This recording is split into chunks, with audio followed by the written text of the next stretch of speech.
वालेकुम दोस्तों, welcome to back my YouTube channel.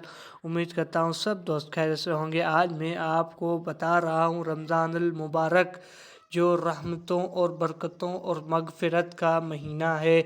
सबसे पहले अगर मेरे चैनल को सब्सक्राइब नहीं किया तो सब्सक्राइब कर ले, लाइक और सब्सक्राइब और कमेंट करें ताकि आपको मज़ीद ऐसी बेस्ट वीडियोज़ मिलती रहें।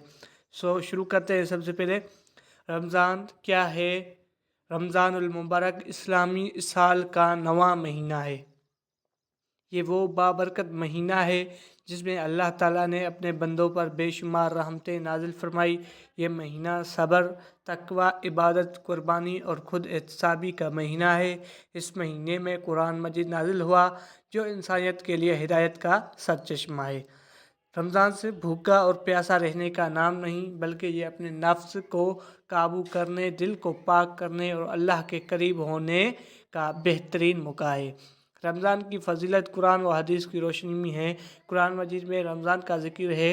अल्लाह ताला कुरान मजीद में फरमाते हैं कि शहर रमज़ान अल्लज़ी अनज़ला फ़ीहिल कुरान। ये आयत वाज़े करती है कि रमज़ान वो महीना है जिसमें कुरान नाजिल हुआ, इसलिए रमज़ान को कुरान का महीना भी कहा जाता है।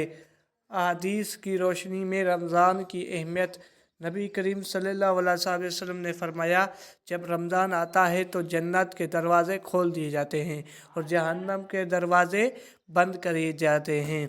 ये हदीस हमें बताती है कि रमज़ान अल्लाह की ख़ास रहमतों का महीना है। रोज़े की अहमियत और मकसद। रोज़ा इस्लाम की 5 बुनियादी अरकान में से एक है। रोज़े का मकसद क्या है? कुरान में अल्लाह ताला फरमाते हैं लअल्लकुम तत्तकून, यानी ताकि तुम में तकवा पैदा हो। रोज़े का असल मकसद तकवा यानी अल्लाह का खौफ और परहेज़गारी पैदा करना है। तकवा क्या है? तकवा का मतलब है हर वक्त अल्लाह को याद रखना, गुनाहों से बचना, हलाल व हराम का ख्याल रखना, दिल को पाक रखना। रमज़ान इंसान को यही सिखाता है। रमज़ान की रूहानी बरकतें, गुनाहों की माफ़ी, दुआओं की कबूलियत, रिज़्क़ में बरकत, दिल का सुकून, ईमान की ताज़गी, लैलतुल क़द्र की अहमियत। लैलतुल क़द्र रमज़ान की सबसे अजीम रात है। कुरान में आता है लैलतुल क़द्र खैरुम मिन अल्फ़ शहर, यानी ये रात 1000 महीनों से बेहतर है। इस रात में इबादत करने का अजर 83 साल की इबादत से भी ज़्यादा है। सहरी और अफ्तारी की सुन्नत। नबी करीम सल्लल्लाहु अलैहि वसल्लम ने फरमाया, सहरी क्या करो क्योंकि सहरी में बरकत है। अफ्तारी जल्द करना भी सुन्नत है। रमज़ान और सब्र। रोज़ा हमें सब्र सिखाता है। भूख पर सब्र, प्यास पर सब्र, गुस्से पर काबू, ख्वाहिशात पर कंट्रोल। रमज़ान और मुआशरा। रमज़ान सिर्फ फ़र्द की इस्लाह नहीं बल्कि मुआशरे की भी इस्लाह करता है।